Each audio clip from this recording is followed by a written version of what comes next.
We're live. We're live. We're live.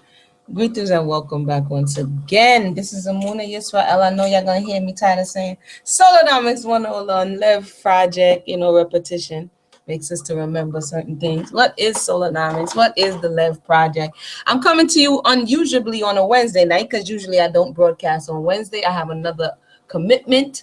And that one had been postponed for the evening. And I said, hey, should I crochet or should I do the Left project? And being that we built up some morale yesterday with finishing something, I felt like, you know what? Nah, let's go ahead and finish up something else. I have been on camera all day and I'm tired right now, so I'm not going on camera. But you don't really need to see me. All we need to do is read and hear and learn and understand. So for those who've just joined us, again, welcome. We're just getting started. Like I said, I usually don't do the Left project on a Wednesday night because I have Take Time to Heal.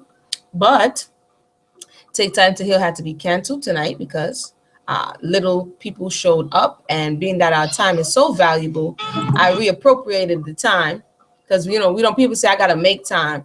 You can't make time. Time is just what it is. You can reappropriate your time. You can do different things, but New York is in the house. What's up, Peace, Kyle? I know this is not the one you was looking for, but we're gonna get to something. Like I said yesterday, I can't. I won't say can't, but some of them we just have to read through to see what we're gonna pick out. And I said to myself, we read the narrative of a female slave. We read many narratives of male slaves. And we're going to come back and read another female slave narrative. We read ship master or ship captain or ship surgeon narrative about his experience and what is it that he saw. So we took it from different people's perspective. What we didn't read yet, because slavery wasn't just one person in the institution.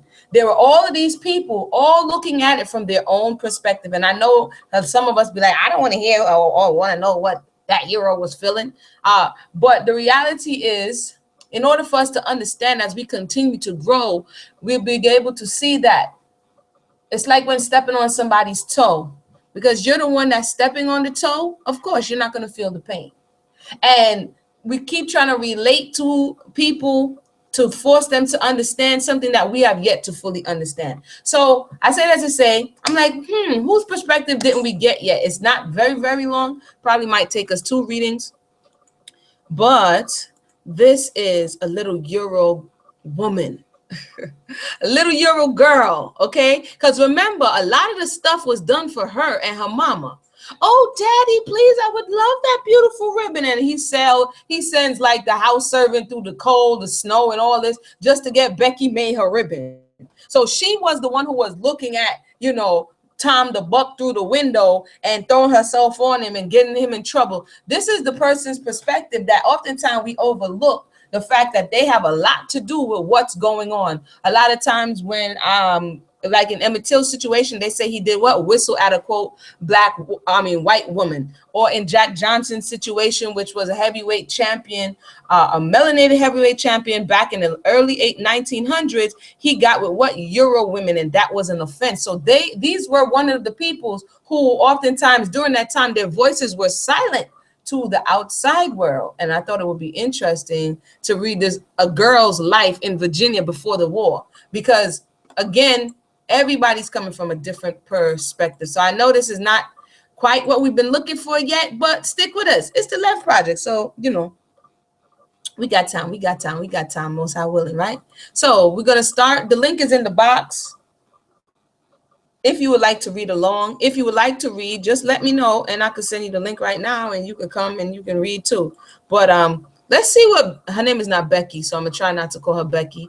Her name is not Becky Amuna. Get it together. Her name is Letita. And that actually sounds like she was one of the servants. But anyway, her name is Letita Letita M. Burrell. Not Becky, Letita. Let's hear what Letita is saying. The name of this book is, hold on one second. I'm going to give you the name of the book. A Girl's Life in Virginia Before the War. So let me go here. And let's see what Letita is saying. These are some stuff that probably, the common person like us We put it quote unquote common because you know who's really common, but we wouldn't really be reading this stuff. So let's see what Latita's up to. We're gonna start here. All of this. Hopefully you're seeing my screen. Let me make sure. Yep, you're seeing my screen. And this was the original. What I like about this site, they scan in the original, so you see some of the original. This looked like a linen binding here. You see a girl's life in Virginia before the war, and it's interesting as you see here. This looks like cotton plants, and you see cotton plants all decorated, one of which she probably never had to pick. These are cotton plants in full bloom with this little design here going on. So real book. And one other interesting perk about this book is they have illustrations. They have some illustrations here. So an evening party, page 115. And so, you know, oftentimes all the European girl had to worry about was bossing people around and demanding this and demanding that and looking nice and all of this stuff like this. So let's go from her mind. I was reading one, it's thicker than this, but her voice, her narrative so much annoyed me. I'm having trouble getting all the way through it. But let's hopefully Latita's one is more palatable. I don't know. I doubt it, but we'll see. Copyright 1895 by Frederick A. Stokes Company. And by 1895, I guess this has to be in retrospect because by 1895, slavery is supposedly abolished for like 30 years already. So she dedicates this dedication to my nieces who find in English and American publications such expressions applied to their ancestors as cruel, slave owners, inhumane wretches, end quote, or southern taskmasters, dealers in human souls, end quote. From these, they will naturally recoil with horror. My own life would have been embittered had I believed myself to be descendant from such monsters, and that those who come after us may know the truth, she says. I wish to leave a record of plantation life as it was, according to her, like the truth according to her. The truth must thus be preserved among a few, and merited praise may be awarded to noble men and virtuous women who have passed away. So to put it into perspective, a lot of the narratives, there was a culture of slave narratives as well as abolitionist narratives. And so according to her, because now she's like, oh, let me tell my story. This is the culture I came from, and this is not who we are. So she's looking to try to clean up the image. And this is the purpose, as you see, of her writing her book. List of illustrations, and then we're going to start. A girl's life in Virginia before the war. Sounds like a Latino name, possibly. Latita, I don't know, possibly. Let's see if Latita tells us where she's from. Sounds like Latoya and Tito put together, Latita, but that's just my mind. Chapter 1, that my birthplace should have been a Virginia plantation. My lot in life cast on a Virginia plantation, my ancestors from 9 generations. Owners of Virginia plantation. So this was one of them long-time slave owners, but yet still she about to rewrite some history for us. Let's take a listen. Remained facts mysterious and inexplicable, but to him who determined the bounds of our habitation and said, be still and know that I am God. So she's even quoting to this is going to get interesting. I'll try to compose myself.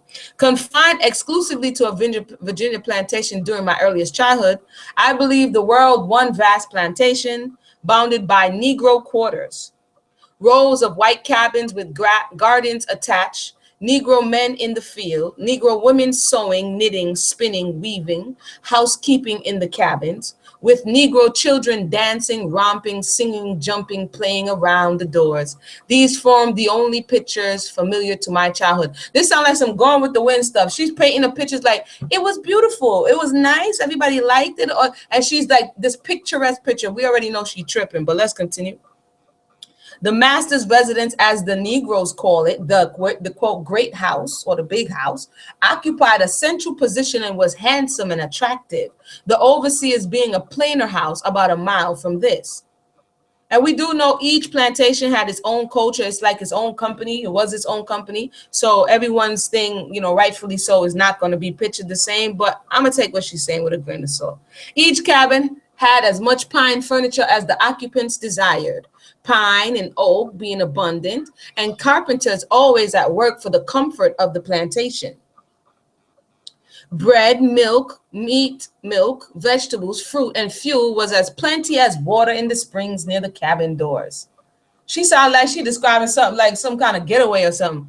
It says here, among the Negroes, 100 on our plantation, many had been taught different trades. There were blacksmiths, carpenters, masons, millers, shoemakers, weavers, spinners, all working for themselves. She makes this sound like a technical institute, like DeVry or something. No article of their handicraft ever being sold from the place. Their industry resulted in nothing beyond feeding and clothing themselves.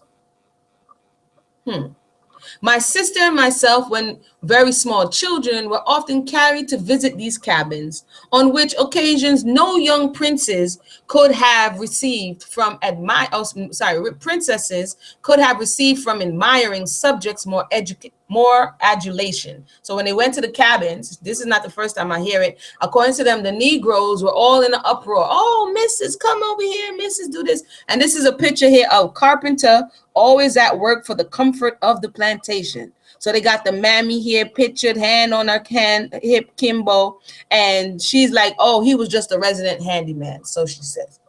Presents were laid at our feet, not glittering gems, but eggs, chestnuts, popcorn, walnuts, melons, apples, sweet potatoes, all their cupboards, quote unquote, afforded, with a generosity unbounded. This made us as happy as queens and filled our hearts with kindness and gratitude to our dusky admirers. Dusky, very interesting. So according to her, they were treated as royalty when they went to the Negro quarters. Around the cabin doors, the young Negroes would quarrel as to who should be his or her mistress, some claiming me and others my sister. All were merry-hearted. Among them, I never saw a discontented face. Never mind, it was oftentimes illegal to show that you were displeased. Otherwise, master would threaten to beat you or worse, sell you. But let me continue. Their amusement were dancing to the music of the banjo, quilting parties, opossum hunting, and sometimes weddings and parties. Many could read, and in almost every cabin was a Bible. And one was a prayer book kept by one of the men, a preacher, from which he read the marriage ceremony at the weddings. This man opened a night school, charging 25 cents a week, hoping to create some literary thirst in the rising generation, whose members, however, preferred their nightly frolics to school, so it had few patrons. They could read, they were never upset, and we wasn't pimping them, they were having a good time. Our house servants were numerous, polite, and well-trained. My mother selected those most obliging in disposition and quickest at learning, who were brought to the house at 10 or 12 years of age and instructed in the branches of household employment, child labor laws. But anyway, these small servants were always dressed in the cleanest, whitest, long-sleeve aprons with white or red turbans on their head, no establishment being considered complete without a multiplicity of these. Establishment meaning their plantation farm home. They might be seen constantly darting about on errands from the house to the kitchen and the cabins, upstairs and downstairs, being indeed omnipresent and indispensable. Yes, ma'am, what do you need today, ma'am? Because kind of that was their job. According to you, this is how they were able to stay alive. It was the custom, but again, this is coming from the mind of a child, and we have to remember who is speaking here and put it into context. Children remember their things differently from adults because they're not privy oftentimes to certain information. She goes on to say, so this seems very jaded, but we're going to continue. It was the custom for a lady visitor to be accompanied to her room at night by one of these black, smiling, quote, indispensables, end quote, who insisted so good-naturedly on performing all offices, combing her hair, pulling off her slippers, etc., that one had not the heart to refuse, although it would have been sometimes more agreeable to be left alone. The Negroes were generally pleased at the appearance of visitors for whom they were accustomed to receiving some present on arriving or departing, the neglect of this right being regarded as a breach of politeness.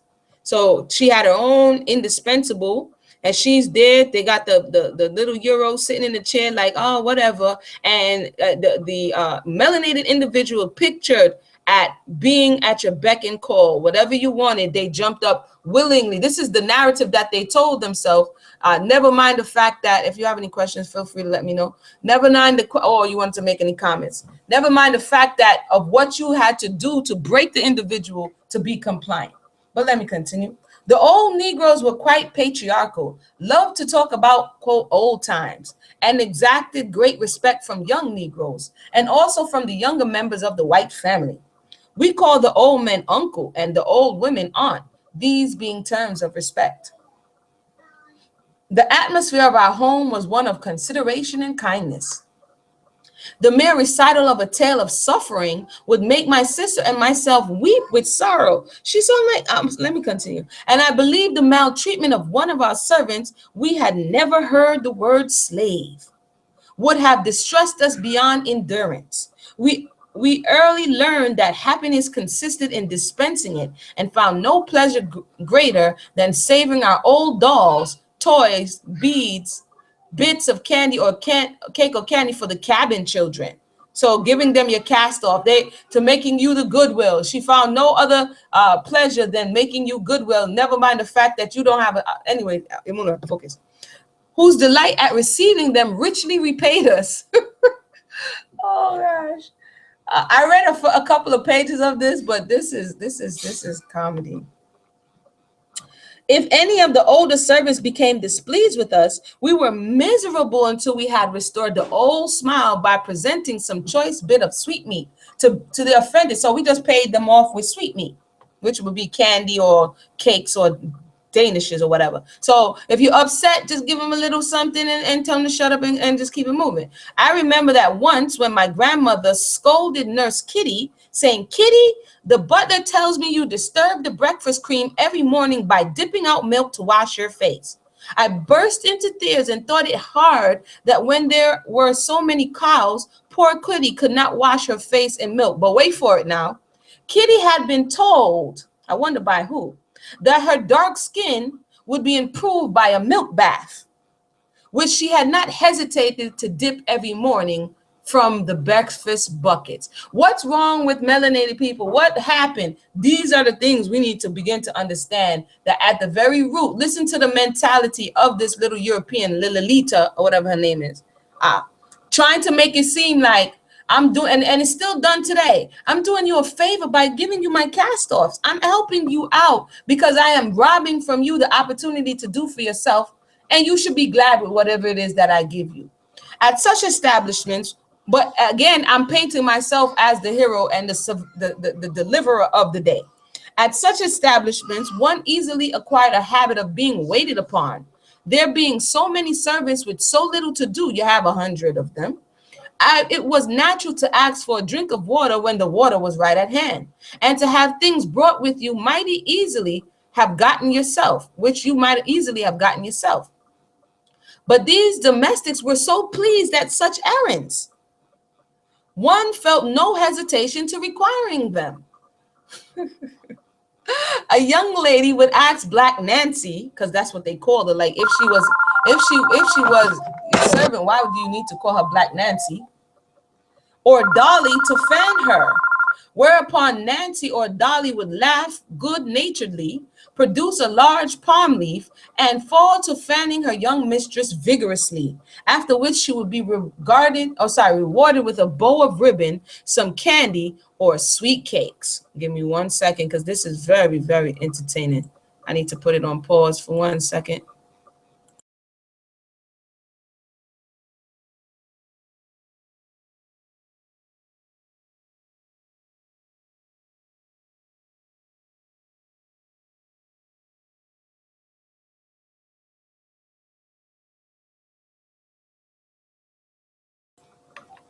All righty, that you see, I told you guys, those who were coming to take time to heal, they didn't show up, and now that's my mother calling. No, take time to heal. I'm like, you guys weren't there, so I'm reading now, so she'll be joining us. But let me continue with this comedy. I think this should have been a comedy, but let's continue.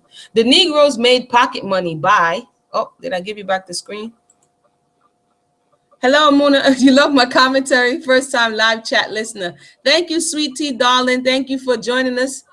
uh, talk your stuff. Yeah, you know, some of this stuff is comedy. If you're just joining us, the link is in the box. I share my screen. We're reading A Girl's Life in Virginia. Like I said before, we have read so we're reading so many different perspectives as it relates to slavery, because again, just like any trauma that happens in your family, everybody's seeing it differently. And so we read, and we will continue to read. We read melanated men, enslaved individuals perspective. We read women perspective. We read children, and we've read the slave master, and we've read the ship surgeon who was actually on the ships. And right now I said, you know what? We're forgetting somebody, the little European woman. Let's hear her thought, because again, she was the one being serviced all the time. Like the man was kind of being serviced, but he would be out about on feet and doing whatever. But she was the one up in the house. She was the one who was really amongst the servants all the time. And so from what she's saying, you could pass your own water, but because Black Nancy wanted to do it for you, you obliged her. This is the delusion. And this is why I said this is kind of comical. This is why I'm reading in this voice, because I'm trying not to get upset with this madness. So I'm going to continue. Thank everybody for joining us. The Negroes made pocket money by selling their own vegetables, poultry, eggs, etc. Hear this. Produced at the master's expense, of course. I'm sorry. Okay, yeah, delusion. Let me continue. And look, she had to, how is that produced at the master's expense? When the master's not paying the person for their labor and for all of the work for them to sit there and fan you with big fans and pass you water that your hand can reach. But yet still, when it comes to the master, you're counting the cost. When it comes to the person that you're holding for their little pocket money, you're telling them where the actual seed money came from. But we have to understand that this is the mentality that goes forward in today. So this is when there was no PC, there's no political correct, and you can hear what is being said without all of these fancy words and this terminology that you're trying to figure out. Do they like me? Do they not like me? So this is why I like reading this time period, because I don't have to guess. Okay, so it says, I often saw my mother take out her purse and pay them liberally. You've never paid them before for fowls, eggs, melons, sweet potatoes, brooms, shuck mats, and split baskets. The men made small crops of tobacco or potatoes for themselves on any piece of ground they chose to select. My mother and grandmother were I always talking over the wants of the Negroes. What medicine should be sent, whom they should visit, who needed new shoes, clothes, or blankets. So now they're the Goodwill family now. The principal object of their lives seeming to be in providing these comforts. Lolita, Lolita. The carriage was often ordered for I don't know why they keep putting for them to ride around to the cabins to distribute light bread. Oh, they was having tea and crumpets and other necessaries among the sick. Oh no, somebody the welcome wagon. And besides employing the best doctor, my grandmother always saw that they received the best nursing and attention. I would like to talk to one of the slaves off of this plantation right here, because she, self-praise at this point is no recommendation. In this little plantation world of ours was one being, and only one, who inspired awe in every heart, being a special terror to small children. This was the queen of the kitchen, Aunt Christine, or Aunt Christian, who reigned supreme. Yo. She wore the whitest cotton cap with the broadest of ruffles. She was very black. Why is this again, when we're looking at the color complex, take a look at where the color complex is coming from. This is not the first European. Like I said, it's hard for me to get through the Europeans' works, but it's a necessary for what it is that I do. This is one of the first things that they use to describe you. So again, this is big black Aunt Christian. The first thing she says after what she wears, she was very black. And this is how we begin to describe one another, again, through the European and the slave master's eyes. And very portly, and her scepter was a good-sized stick, kept to chastise small dogs and children who invaded her territory. Her character, however, having been long established, she had not often occasion to use this weapon, as these enemies kept out of her way. So who did she just describe? She described Mammy, the stereotypical Mammy. That's on the box of the pancake.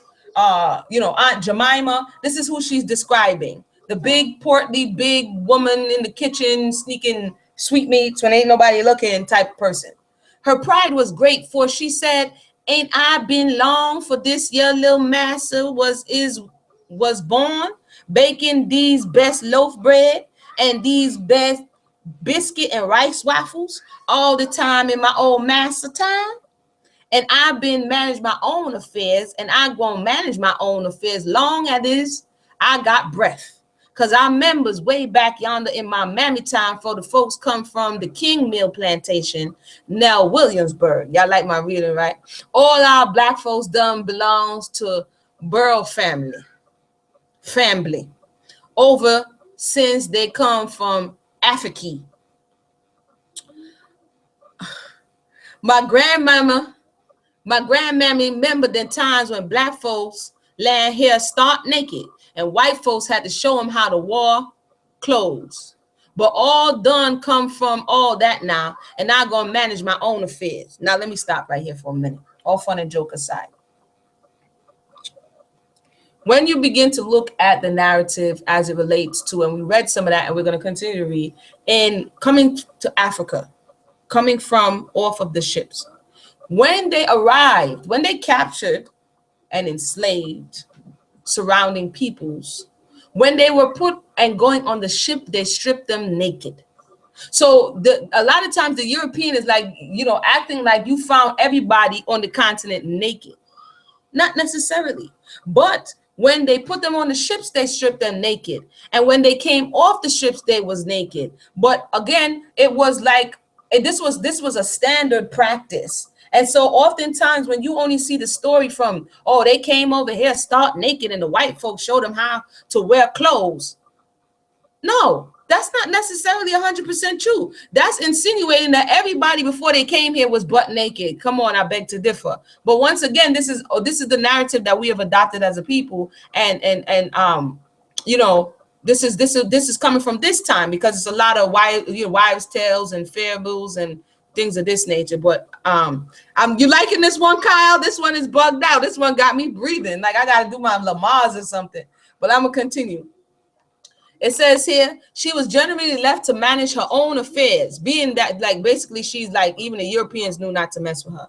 And being a pattern of neatness and industry, her frame went abroad from Boltetort even onto the remotest end of Mecklenburg County. That this marvelous cooking was all the work of her own hands, I am, in later years, inclined to doubt, as she kept several assistants. A boy to chop wood, beat biscuits, scour tables, lift up pots and ovens, one woman to make the pastries, and another to compound jellies and cakes and jellies. But her fame was great, her pride lofty, and I would not now pluck one laurel from her wreath. Okay, so as long as you're doing for me, you're producing for me, then I will, in the mind of the European, just like we see what's happening to this Colin Kaepernick person, football player. If you're doing for them, it's all good. The moment that you don't do as I would have you do, or I'm not benefiting from whatever you're doing, I'm going to curse you. But let me continue. This honest woman was appreciated by my mother, but we had no affinity for her in consequence of certain traditions on the plantation about her severity to children. Having no children of her own, a favorite orphan house girl, whenever my mother went from home, was left to her care. This girl, now an elderly woman and still our faithful and loved servant, says she remembers to this day her joy at my mother's return home and her release from Aunt Christian. So check the backhanded check. She was like, I'm not going to remove one laurel from her wreath, and goes on to say that she was mean and nasty to children. So why did you have to say you wasn't going to remove it? Just tell the story. But anyway, she says, I never will forget, to use her own words, how I used to watch for the carriage to bring Miss home, and how I watch up the road and run clapping my hands and hollering, Miss done come, and I ain't gonna stay with Aunt Christian no longer. Again, the savior is her mother, the European slave master lady. Smiling faces always welcomed us home, of course, because if not, then anyway. As the carriage passed through the plantation, and on reaching the house, we were received by Negroes about the yard with the liveliest demonstration of pleasure.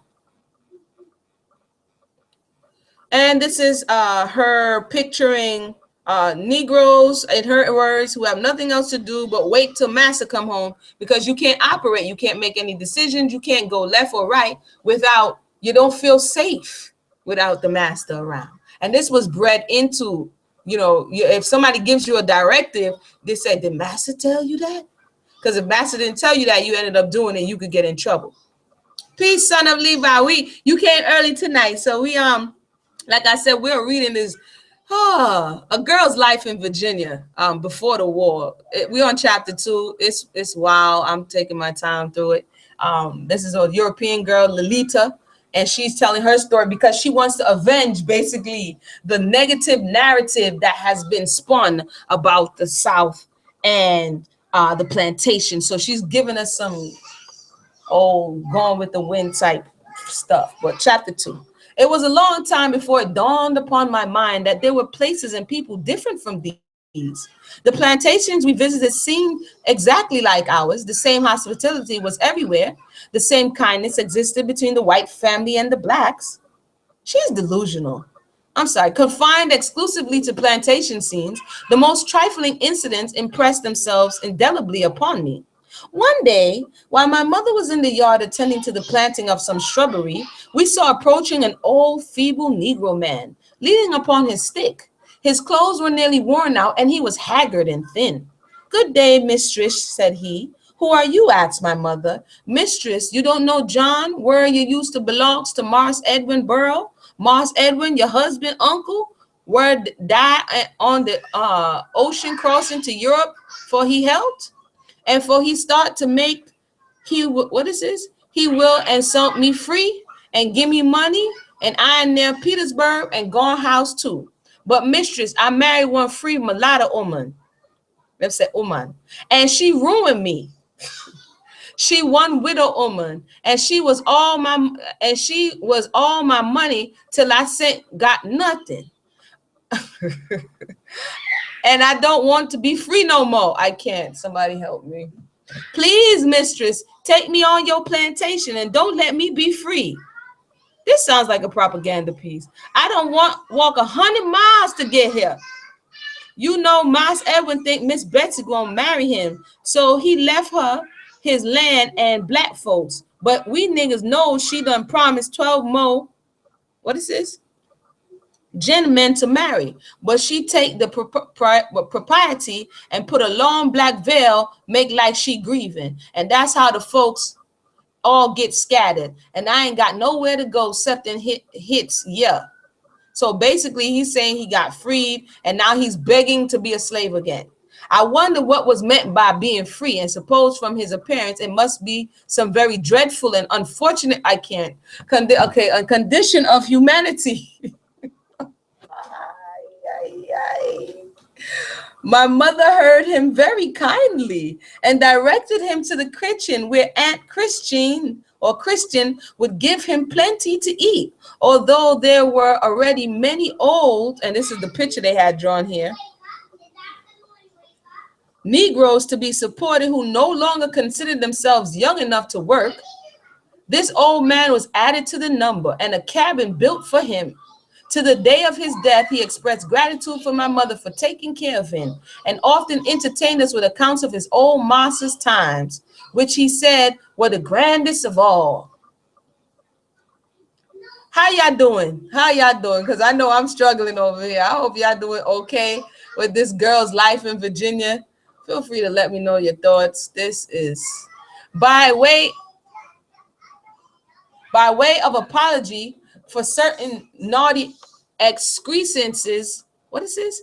Excrescences on his feet. He used to say, "You see these yeah knots? Well, they come from my being what is this? Monsus broad young nigger."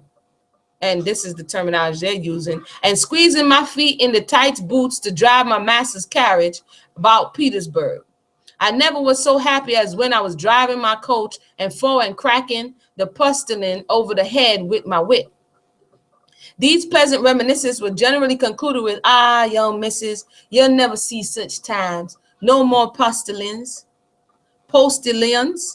no more coaching for, and niggas drive now without white gloves, and no young missus, you'll never see nothing Never in your time. Go back in there, tell him to be quiet. With these melancholy predictions, would he shake his head and sigh the days of glory had departed? It's funny how the generation before always is nostalgic about their time. It happens every generation. We see our generation is like this generation is not like that. It's nothing new. It's just what people do. Each generation of blacks vied with others in stolen the virtues of their particular mistress and master and their times. But notwithstanding this mournful contrast between the past and present, their reminiscence had a certain charm. Often by their cabin firesides would we listen to tales of the olden days about our forefathers, of whom they could tell much, having belonged to our family since the landing of African fathers. Wait a minute. Who's telling this story? Her or him? Because how is she at the cabin side? Like, how does she know what they're talking about at night? And you supposed to be a girl in Virginia. Like, why are you? But anyway, notwithstanding this mournful contrast between the past and the present, the reminiscence had a certain charm. Often by their cabin firesides would we listen. You were listening to the tales of olden days about our forefathers, of whom they could tell much, having belonged to our family since the landing of the African fathers on the English slave ship, from which their from which their ancestors have been brought by ours. Among these, you mean stolen? Among these traditions, none pleased us so much as that an unkind mistress or master had never been known among our ancestors, which we have always considered a cause for great pride than the armorial bearings left on their tombstones. Listen, look how she talked about the exchange. Bought by the English slave ships, bought by your foreparents. You bought stolen people, my friend. It's like me reminiscing. Oh, I remember the days when I bought stolen goods. I never personally bought stolen goods, but how you reminiscing? It's not like you went and you bought stolen goods. Like these were stolen people captured, and you bought illegal hot goods, and you're reminiscing about this is when we first met. That's like somebody, recalling some traumatic incident and saying, this is what makes it so lovely. This is what past we share. That's called traumatic bonding. That's called Stockholm syndrome, where somebody is bonded by some traumatic incident. And this is the issue between, quote, black people and, quote, white people, is that there is a relationship there. It is an unhealthy relationship. It is a dysfunctional relationship. But whether people want to deal with it or not, it's a real relationship. And it's built on this traumatic bonding that you were in, like she said. And this part is true. You were in their space. You were combing their hair. You were making their clothes. You were feeding their children, breastfeeding their children, teaching them.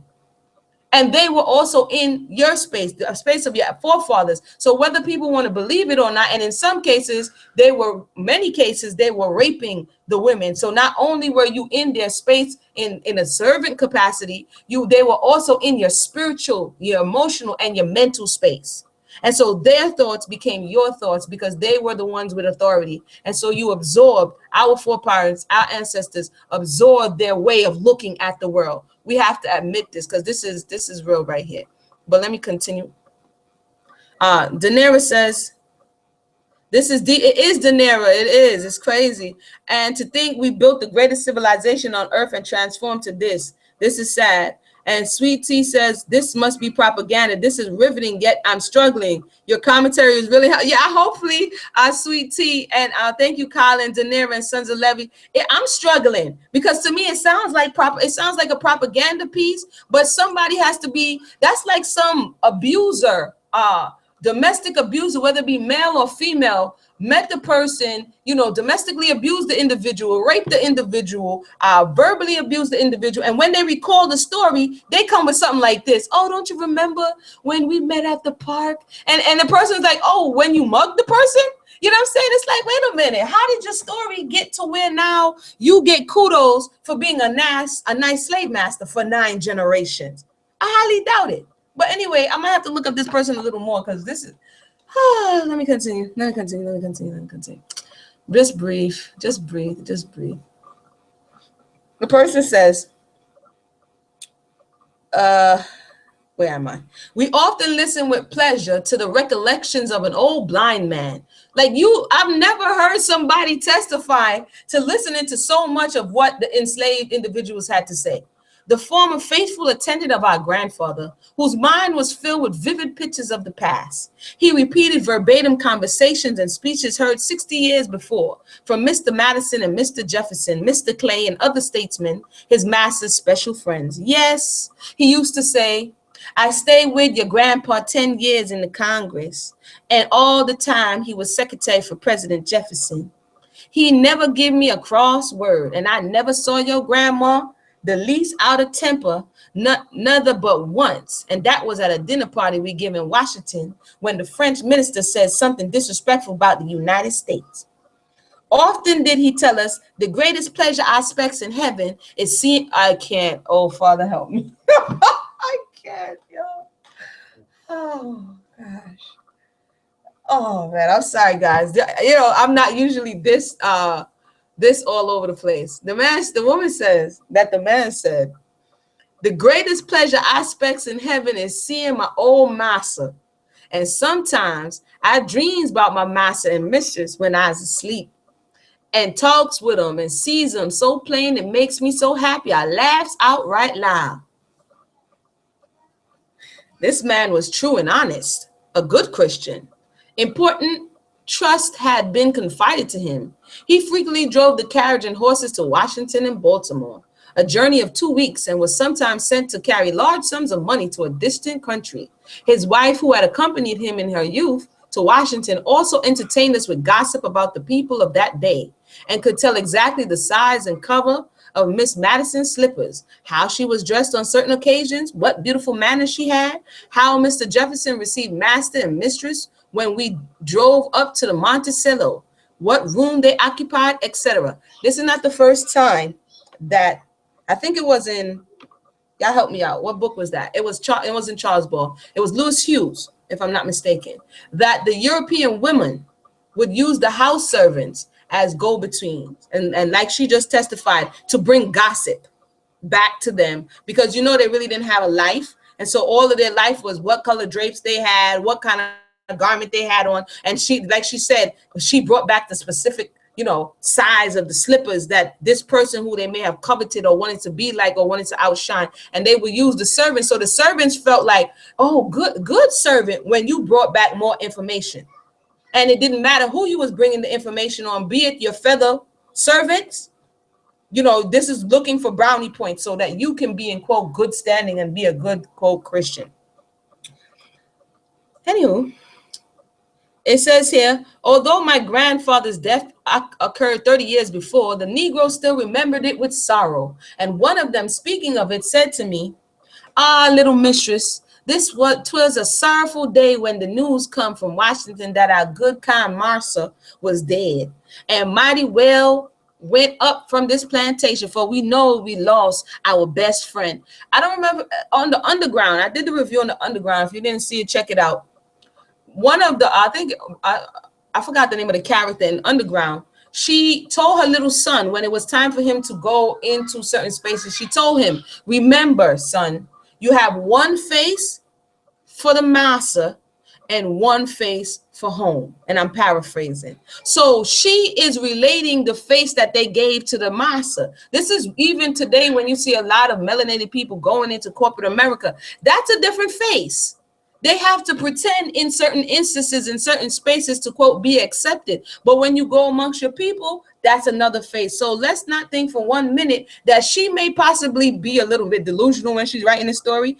But there might be a grain of truth to this story. Reason being, for a survival mechanism, the slaves understood that if you had a halfway, quote, decent master who really didn't beat you that much and really wasn't on you, you wanted to kind of make it so that your life was tolerable, because if you got sold off to somewhere else, you don't know what your fate would be.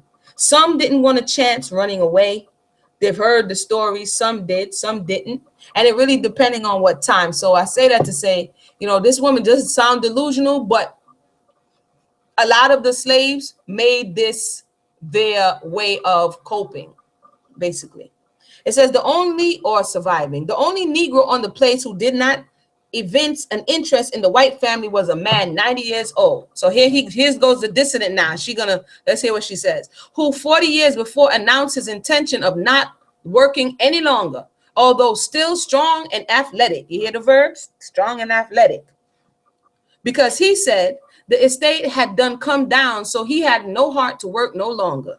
He remembered, he said, when there was 300 and 400 black folks, but since the British debt had to be paid over by his old master and the Mecklenburg estate had to be sold, he hadn't had no heart to do nothing since.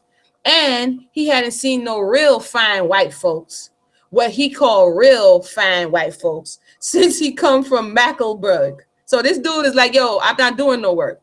All his interests in life having expired with an anterior generation, we were in his eyes but a poor set, and he refused to have anything to do with us. Not being compelled to work, he passed his life principally in the woods and wore a rabbit skin cap and a leather apron. Having lost, he was off the grid. That's not new. He was off the grid. And we did read about off the grid. I think it's in Charles Ball, 50 Years in Chains. There were people who would run away into the woods. They would live. There was one story about a man and his whole family, like 7 of them, living in like a burrow off the grid, like basically in the woods. And so this is something that would happen. It says, having lost interest in and connection with the white family, he gradually relapsed into a state, listen to this now, because he's no longer connected with the white family, he relapsed into a state of barbarism, refusing toward the end of his life to sleep in his bed, preferring a hard bench in his cabin, upon which he died. We see there's a school, there's a protest against a school who is telling the young melanated children that they cannot wear their hair naturally, the young girls that they cannot wear their hair naturally. I saw a story that the cheerleader girl put her hair in braids. They told her she can't be on the cheer team. So the European is the one, and people are like, where is this coming from? The European is the one who, in her words, if you lose interest and connection with white family, white people, white America, white consensus, then now all of a sudden you have relapsed into barbarism. This is Amuna summarizing what's happening this day and time. If you allow yourself to go back to your afro or to go back to your locks, you're relapsing into barbarism because your civility has to do with your proximity to the European. So it's funny how she describes this man, because he doesn't want anything to do with you. Now he's into barbarism. He's uncivilized. Very interesting. But I told you I like this stuff because it's kind of black and white. You don't have to kind of try to navigate around a whole lot of fluff. Another very old man remembered something of his father, who had come from Africa. And when we asked him to tell us what he remembered of his father's narrations, would say, my daddy tell we chillin' how he, mammy live in hole in the ground in Africa. I can't. And when an Englishman come to buy him, she sell him for a string of beads. And 'twas monstrous hard when he first come here to war clothes. Every chance he get, he pull off the clothes and got naked. Cause folks don't wear no clothes in he country. When daddy get mad with we children, mammy hit us cause he kill us. Sometimes he say he gonna sing the country, and then he dance and jump and hide till he scare we chilling to death. Again, every reference to the continent is barbarism. You're living a hole in the ground. Like if you look at native documentaries, if you've ever been to Africa, can anybody tell me which tribe lives in a hole in the ground? Like which particular tribe that would be that lived in this hole in the ground and never wore clothes? That would be interesting to find out, but I'll continue. They spoke always of their forefathers as the outlandish people. So you grew to hate post-traumatic slave disorder. Shout out, Dr. DeGrew. Okay, shalom, Shara, welcome. I lost sound. Okay, just go out and go back in, sweetie. Just go out and come back in. Yeah. To understand this, like I said, this is what we're struggling with today. Their words. You know, when somebody is manipulative, when you're in a relationship, and I always like to, and I'll say it now and then I'll continue. I always like to liken the slavery of slave master to master, quote, black to white, as a domestic violence situation. When you're in a domestic violence situation and you have someone looking to manipulate you, they have to first, and this happens in people's households, much less this will happen on a national level, but in your household, in people's household, when someone is abusive mentally, physically, emotionally, what they have to do first is disconnect you from all things that give you strength. We see that here. So they paint everything that is you bad. And then they cut you off from all family, all friends, or anybody who could come to your aid. And then they convince you that they are the only one who cares. They're the only one who can help you. And without them, you are nothing. And that's why you see a lot in today's time. You see a lot, because now in that domestic violence situation, when finally that individual who's being abused begins to wake up and the oppressor is losing their grip, this is when they go to all of the tricks. And when the tricks is not working, they elevate. You understand what I'm saying? And this is what we're seeing when they're saying, no, I don't want to perm my hair no more. I want to go back to being natural. I want to embrace my culture. What you're hearing now is, oh, you're extremist. Oh, you're into this. Why? Because there has to be a push to demonize that distance. Because if you distance yourself, I can no longer control you. So once we understand that, we see what is being done here. But this is the root. This is the root of it. And we have to go to the very root and reanalyze everything that we have been told and make sure that we are not just repeating the master's words. But I'll continue. If anybody has anything to say, any questions, any comments, feel free to comment. This is a wild, wild story right here. On some plantation, it was custom to buy the wife when a Negro preferred to marry on another estate. And in this way, we became possessed of a famous termagant who had married our grandfather's gardener, quarreled him to death in 1 year, and survived to quarrel 40 years longer with other Negroes. She allowed no children about her cabin, not even a cat or a dog could live with her. She had often offered her freedom, but refused to accept it. Listen to this. Several times she had been given away, once to her son, a free man, and to others whom she had fancied she might live. But like the bad penny, was always returned to us. She always returned in a cart, seated on top of her wooden chest and surrounded by her goods and chattels. So this is her trying to picture, I guess this is the old maid. She's picturing the old maid who loved her slave masters so much. She didn't want her freedom and she always wanted to come back to them. She says she was dressed in a high hat with long black plumes standing straight up, gay, which meant happy, clove, spencer, and short petticoat, the custom of 100 years ago. Although her return was a sore affliction to the plantation, my sister and myself found much amusement in witnessing it. The cold welcome she received seemed not to affect her spirits. Oh, I guess she was the angry black woman. Oh, I'm sorry. No, we got the mammy. No. She's the angry black woman, the angry quote unquote black woman. That's who she is. She argued the man to death. It just hit me. I'm sorry. And I wrote the book, Angry Black Woman Syndrome Revisited. It took me a minute. You can see the link for the book in the box, talking about where these stereotypes come from that people are still labeled today. So you see, I'm not delusional. If you have read the book, thanks. If you haven't, check it out. But a short about it, I was beginning to wonder why like Michelle Obama, different people, as soon as they speak out, they are labeled as angry black women, right? This narrative that keeps, and that shames them into quiet. And so when I was reading this at first, I'm like the old Spencer. Then I'm like, no, wait a minute. She's describing, quote, the bad penny, the one who is quarrelsome, cantankerous, contentious. No one wants to be around her. We try to get away from her, but she keeps coming back. This lonely spinster who hates children and dogs and animals. This is the angry black woman narrative. You're seeing it for yourself. So connect the dots. It has survived since slavery and is still done for the same reason, to demean and deface and control someone by projecting onto them the fact that they are not worth anything in your eyes. It says she was dressed in a high hat with okay, I read that. She said she was entertained by her. Although her return was sore affliction to the plantation, my sister and myself found much amusement in witnessing her. This is why they always put her in the movies, in the TV shows, because even though no one likes her, like Pam or Martin or like what's her name? It was Pamela Martin.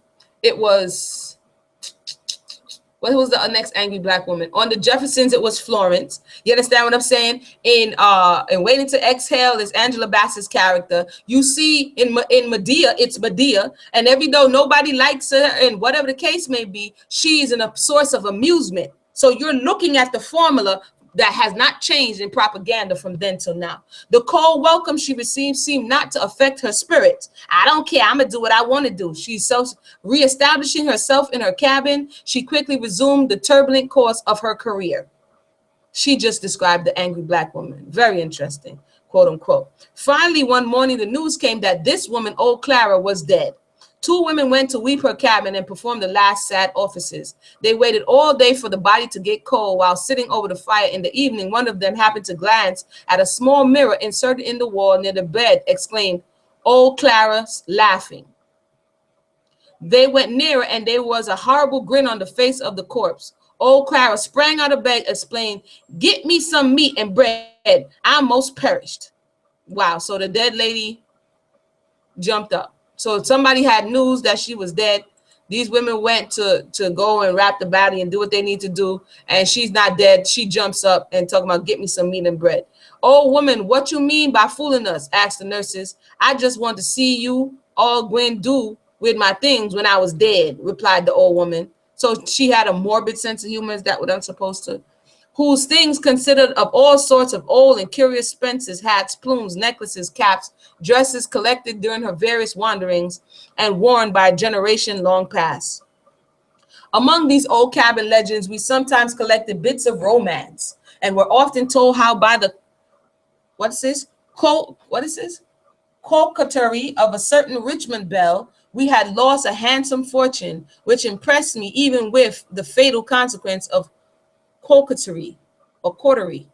This belle engaged herself in our great uncle, a handsome and accomplished gentleman, who, to improve his wealth, went to Europe, but before embarking, made his will, leaving his estate and Negroes. He died abroad, and the lady accepted his property, although she was known to have been engaged to 12 others at the same time. Wow. The story in Richmond ran that these 12 gentlemen, my grandfather among them, had a wine party, and toward the close of the evening, some of them becoming communicative, began talking each other out to tell a secret. When it was discovered they all had the same secret. Each was engaged to Miss Betsy. I don't want to call Miss Betsy's no name, so I'm gonna hold my tongue. Miss Betsy engaged to 12 different men, for real. This lady's name is still seen on the fly leaves of old books in our libraries, books used during her reign by the students at William and Mary College, showing that young gentlemen, even at that venerable institution, sometimes allowed their classic thoughts to wander. For those who have just joined us, woohoo. We are reading at this time A Girl's Life in Virginia Before the War. LEV Project, episode 93. I see somebody didn't like it. It's all good. Somebody does like it. Somebody, there's a lot in here. I don't, you can't even follow the thumbs up and thumbs down because you don't know what about it they didn't like. And this is why I like the chat, because we could communicate. Because as we grow in our vocabulary and our words and our ability to express, this is just what happened. This was written in 1890 something, so we can't necessarily go back and change it, but we can use it to understand what's happening in the here and now. And this, again, like I said, this is what I use it for. I'm gonna read chapter 3 because this is some stuff, and then we're gonna read chapter 3, and then we're gonna come back at another time. What's tomorrow? Thursday, probably tomorrow, most I willing, and then we'll bust out another few chapters. It says, as soon as my sister and myself had learned to read and cipher, we were, before I continue, give me 1 second. Give me 1 second.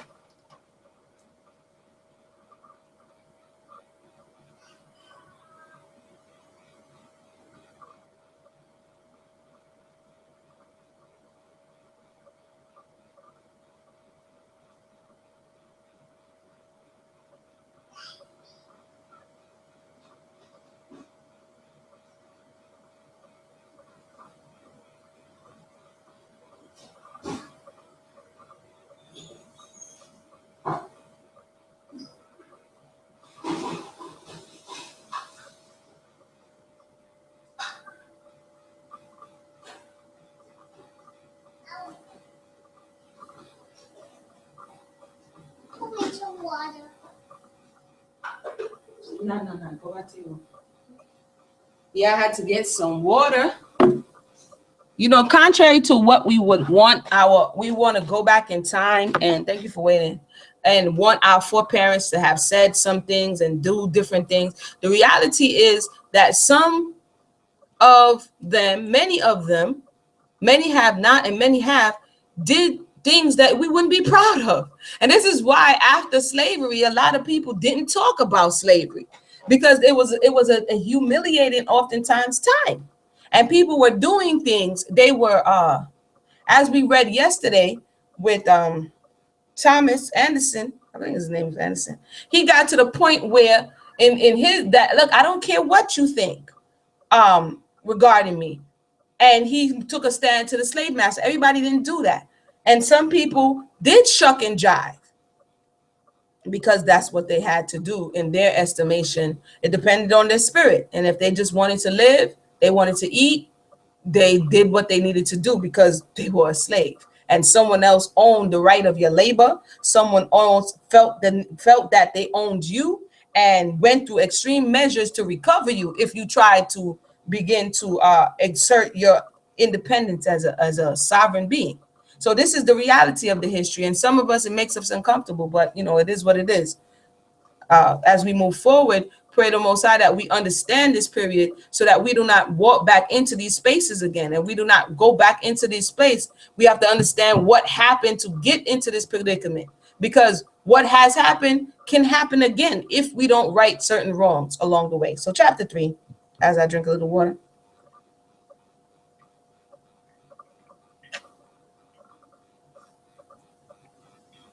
As soon as my sister and myself had learned to read and cipher, we were inspired with a desire to teach the Negroes who were about the house and kitchen, and my father promised to reward my sister with a handsome guitar if she would teach 2 boys designed for mechanics and arithmetic. Our regular system was every night to place chairs around the dining table, ring a bell, and open school. She presided at one end of the table and I at the other, each propping up on books to give us the necessary height and dignity for teachers. So she said, as soon as she learned to read. So anyway, our school, this would be homeschool, nothing new under the sun. But today, people frown upon, but how do you learn? Well, how did they learn? You know, but anyway, our school proved successful. The boys learned arithmetic and the guitar was awarded. All who tried learning to read from that day, we have never ceased to teach all who desire to learn.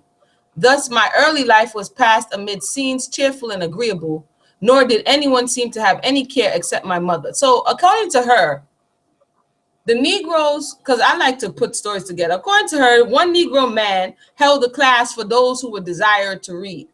But according to her, no one really liked to read or wanted to learn, and they wanted to frolic at night. But when they opened a school, she's saying the boys were successful, and all who tried to learn to read from that day on never ceased to teach all who desired to learn. That's funny.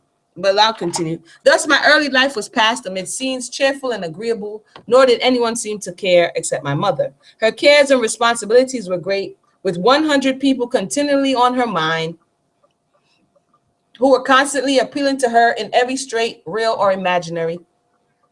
But it had pleased God to place her here, and nobly did she perform the duties of her station. She often told us of her distress on realizing for the first time the responsibilities devolving upon the mistress of a large plantation, and the nights of sorrow and tears these thoughts had given her. Because basically, again, these were your unpaid employees, so they're going to have the same things that any corporation, any business would have to run the business, because it is a business. If it wasn't a business, then you wouldn't need all these employees. So whatever you're producing in your farm, whatever materials, they're all accountable for those things. So, you know, we have to keep that in mind, because sometimes we can just get caught in the domestic side of it, but it was a business. On her arrival at the plantation after her marriage, the Negroes received her with lively demonstrations of joy, clapping their hands and shouting, "Thank God, we got a mistress."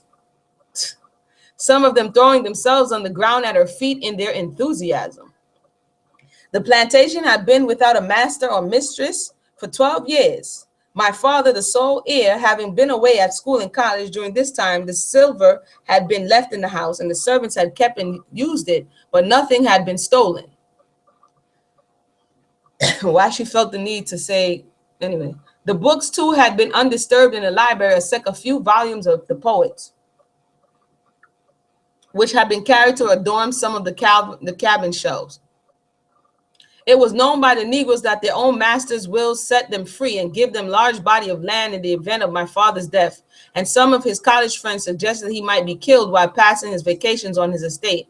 But this only amused him, for he knew too well in what affection he was held by his Negroes, and how each vied with the other in showing him attention, often spreading a dinner for him at their cabins when he returned from hunting or fishing.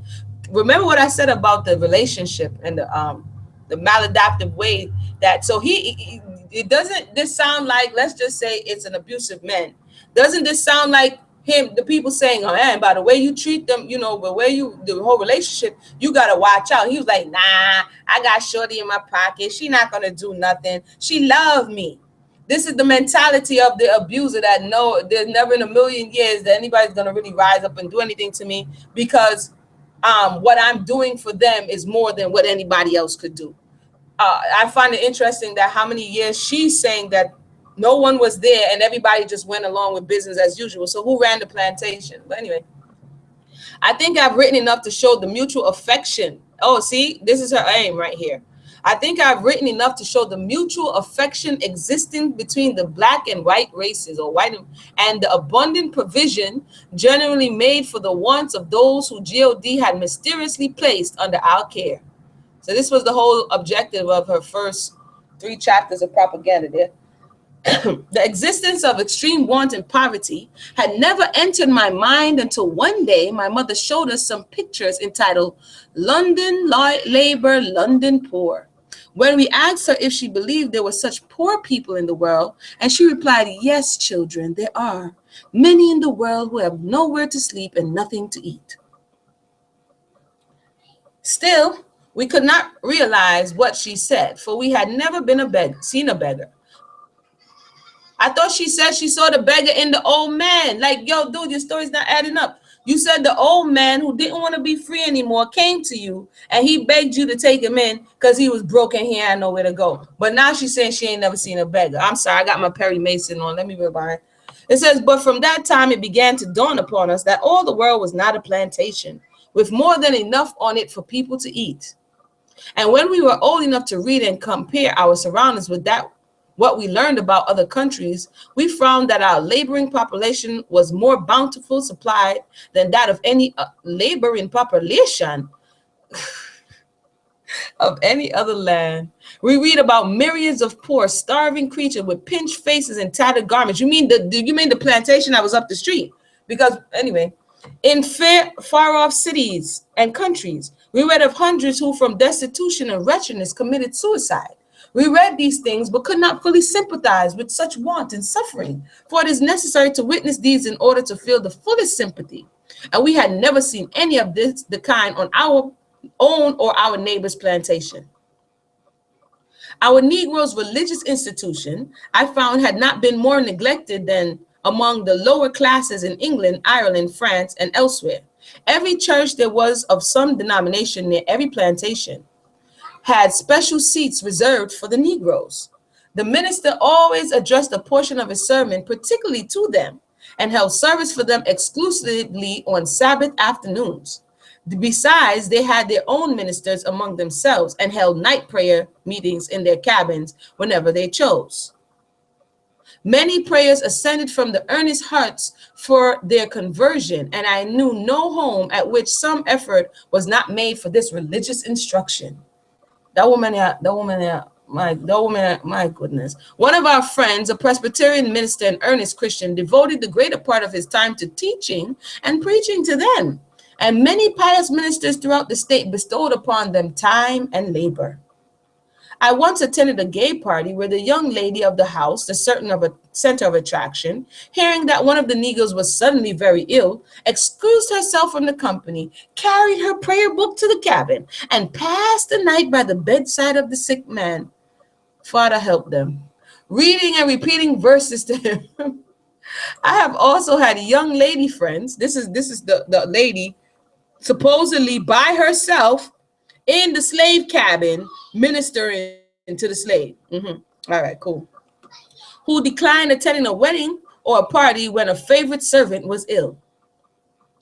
On one occasion, an English gentleman, a surgeon in the Royal Artillery, visiting at our house, accompanied us to a wedding, and hearing that two young ladies had not attended on account of their illness of a Negro servant, said to me, "This would have not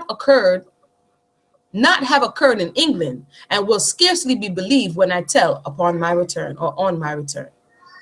How you guys doing? You hanging in there? Daenerys says, sounds like a disconnect. She didn't see the old man as a beggar, but a slave. If he was thus a beggar, he would somehow equate to a person. She probably never seen a white beggar, perhaps. I'm not sure. I don't know, Daenerys, because I know at this time they are familiar with who the Irish, who in their estimation was lowly. She's saying that they were English immigrants, and English felt they had a complex already. You understand? So they felt like the Irish was lower, the French and the English, everybody was different. And so the Irish, a lot of them were poor. A lot of them were indentured servants. A lot of them became the slave overseers. So they would have been seeing poor white people, so-called white people. But like you said, there's maybe a disconnect because this man came, he said he was free, and she's saying he begged to be a servant again, which I read a few stories about people who, when they were freed, because they were afraid of what that meant, opted to stay with the master. But again, the way she's putting, like, she got potpourri on some poo-poo right about now. Like, she's really going in like over the top with this stuff. But just for the sake of looking into the mind of a European, I'm gonna continue. The same gentleman expressed astonishment at one of our neighbors sitting up all night to nurse one of his Negroes who was ill. He was amused at the manner of our servants, identifying themselves with the master and his possession. Always speaking of, this is what Malcolm X spoke of, our horses, our cows, our crop, our mill, our blacksmith shop, our carriage, our black folks, etc. He told us that he also observed a difference between our menials and those of his own country, in that while here they were individualized, there they were known by names of boots, oilster, driver, footman, cook, waiter, scullion. So basically they didn't give them no names. You wasn't even no person. You was just named by whatever it is that you do. On our plantation, the most insignificant stable boy fends himself of some importance. When I heard Mr. Dickens read scenes from Nicholas Nickleby, the tone of voice in which he presented Smeaky sent a chill through me, for I had never before heard the human voice express such hopeless despair. Can there be in England, thought I human beings afraid of the sound of their own voices? She sounds very sheltered and jaded. There was a class of men in our state who made a business of buying Negroes to sell again further south. And that was that forced migration we spoke about yesterday. These were never met and held in horror. But even they, when we reflect, could not have treated them with inhumanity. Oh, Father, help me. Yo, this lady is lying. Now she's straight up lying. Now she's going too far with the stuff now. We read a whole narrative. Charles Ball, he goes deep into this because he was one of them who they sold further down south. She's bugging out right now. But anyway, but even they, when we reflect, could not have treated them with inhumanity. For what man would pay $1,000 for a piece of property and fail to take the best possible care of it? Is she kidding me? The traders, quote unquote, usually bought their Negroes when an estate became involved, for the owners could not be induced to part with their Negroes until the last extremity, when everything else had been seized by their creditors, houses, land, everything went first before giving up the Negroes. Lie. The owner preferring to impoverish himself in the effort to keep and provide for these. Lie again, which was unwise financially and would not have been thought of by a mercenary people. Again, we remember, we got to look at motive. We read in the beginning of the book, she's trying to repaint because too much information has come out by this point, and she's trying to, this is definitely a propaganda piece, because this woman is telling like some bold face. But again, when we speak about reparations, when we speak about hardships, you have individuals with this mindset, like, whatever are you Negroes talking about? We gave you affirmative action. We let you on Broadway. You understand what I'm saying? We let you play in our reindeer games. So what's your problem? This is the mentality. This of Lolita. This is the same mentality that we see today. You Negroes should be happy. You understand? But it was hard to part with one's own people. Father help me. Did she call? All right. She said, but it was hard to part with, quote, one's own people and to see them scattered. Still, our debts had to be paid. Often security debts after the death of the owner, when all had to be sold. I'm sorry, did we read Henry Box Brown when Henry Box Brown had a wife and they promised not to sell the wife? And when he came to Henry and asked for money, first of all, he was extorting money out of Henry. We just read that one. So if you missed it, check it out.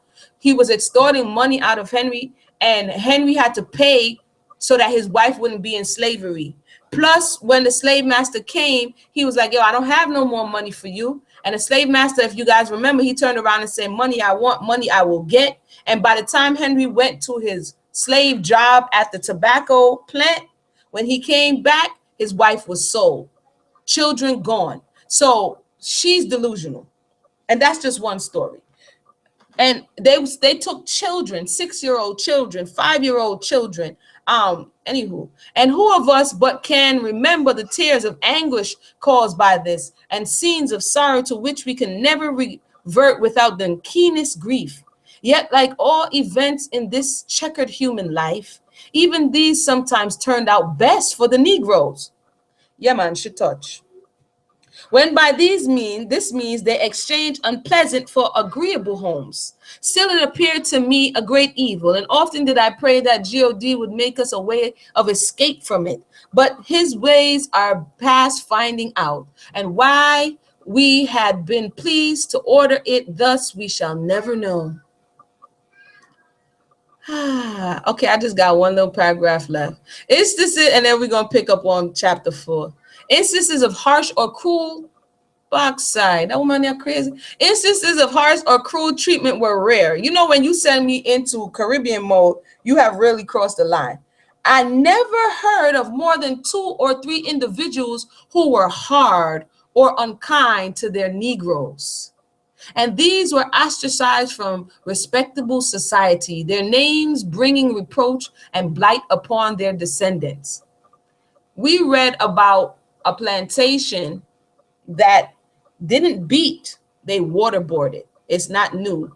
The man had a pipe outside, I think it was Charles Ball, who spoke about this way in which the men punished his slaves by waterboarding them and making them think that they were putting them under this pipe and drowning them in ice cold water and sending their body into convulsive shocks. I'll continue. Anyway, another one spoke about stripping the man naked, beating him, and then taking pepper in water and salt and brine and throwing it on their bodies.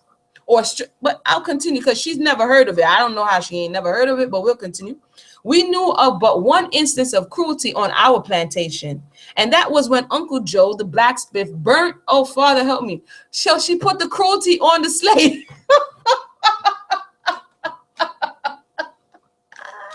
She said, this is laughable. And that was when Uncle Joe, the blacksmith, burned his nephew's face with a hot iron. The man carries the scar to this day, and in speaking of it, always says, soon as my master find out how Uncle Joe treated me, he wouldn't let me work no more in his shop. I hope y'all was able to bear with me through all of those interruptions, but, you know, this is laughable. This is definitely laughable. We're up to chapter 4, page 31. You know, when did this book come out? This book came out in, let's go back. The book was published, and it was by a woman named Lolita Burwell. The book was published originally in 18. This was the actual cover, the original cover right here. A Girl's Life in Virginia Before the War. And in 18, let me go back. This is the original in cover, 1895. So what according to what the dedication, I'll read it again for those who came late. She's telling us why she's writing this and why this sounds totally absurd. But dedicated to my nieces who find in English and American publications such expressions applied to their ancestors. So they're the white slave master ancestors. She is trying to clear their name, and she's writing this to her nieces. So by this time, a lot of publications have came out, and it describes slave masters as cruel slave owners, inhumane wretches, southern taskmasters, dealers in human souls. So she's going to change the narrative. From these, they will naturally recoil with a horror. My own life would have been embittered had I believed myself to be descended from such monsters, and that those who come after us may know the truth. So this is her version of the truth here. I wish to leave a record of plantation life as it was. The truth may thus be preserved among a few, and merited praise may be awarded to noble and virtuous women who have passed away. And so she writes this 30 years, 1865. The Civil War, slavery supposedly abolished. It was still going on, by the way. So she writes this some 30 years later in retrospect. Okay. And she's having a whole different recollection, but she seems to be remembering whole conversations. So this is just very interesting. But again, like I said before, the value in reading is that you get to see the mind of the European. So when you're looking for them to sometimes be empathetic, you have to remember that for the guilt, because this is what she's feeling at this time, for the guilt, for having to deal with reality, they'll rather change the narrative and make you out to be the delusional one.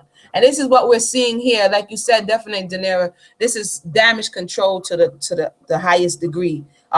She's bugging out at this time, like she's on some stuff. But once again, I want to thank everybody for tuning in on a Wednesday night. I'm not usually here on Wednesday, but I was here today, and I got some laughs and some disturbing information from the leader here, and we will pick it up hopefully tomorrow, starting at chapter 4 of this. Let me know what you think. If you desire to read, as I always say, feel free to let me know, and I'll send you the link, and we'll pick up on chapter 4, page 31. All right, everybody have a good night. Uh-oh, I'm all on my calculator here. Oh, there we go. All right, everybody have a good night.